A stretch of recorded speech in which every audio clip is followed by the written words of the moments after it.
চলতি মৌসুমে সুনামগঞ্জ হাওরে 10 লাখ কৃষক বোরো ধানের আবাদ করেছেন। গতবারের চেয়ে এবার লক্ষ্যমাত্রার 262 হেক্টর বেশি জমিতে বোরো ধানের চাষ হয়েছে। আল্লাহ দিলে যাও হয়েছে, আল্লাহ শুক্রিয়া, খুব ভালো ধান আছে। দাম তো দেখা যায় খুব ভালো হয়েছে, এখন তো দিন বাদান পালা থাকে, আতে তো আমরা শান্তি মতো ধানটা গড়ে নিতে পারি।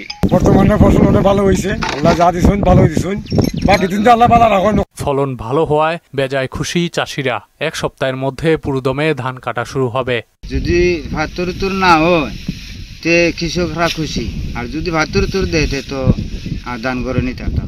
অন্য বছর থেকে ওয়ালটন ফ্রিজ কিনে অনেকের মতো আপনিও হয়ে যেতে পারেন মিলেনিয়াল। সেরা পণ্যের সেরা অফার। বছর একটু আল্লাহর রহমতে একটু বেশি ভালো হয়েছে। আমরা ছেলে মেয়ে নিয়ে আমরা খুশি আনন্দিত আছি।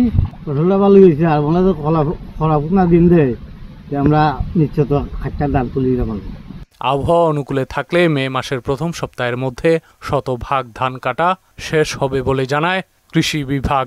আবহাওয়া যদি অনুকূলে থাকে আমাদের আগামী 5ই মে 2024-এর মধ্যে সুনামগঞ্জ জেলার হাওরের শতভাগ ধান কর্তন সম্পন্ন হবে এবং আমাদের যে লক্ষ্যমাত্রা, আমাদের উৎপাদনের লক্ষ্যমাত্রা 9,13,400 মেট্রিক টন চাল, আমরা আশা করছি আমাদের লক্ষ্যমাত্রার চেয়ে আমরা বেশি আমাদের উৎপাদন হবে এবং যার বাজার মূল্য 4,110 কোটি টাকার মতো।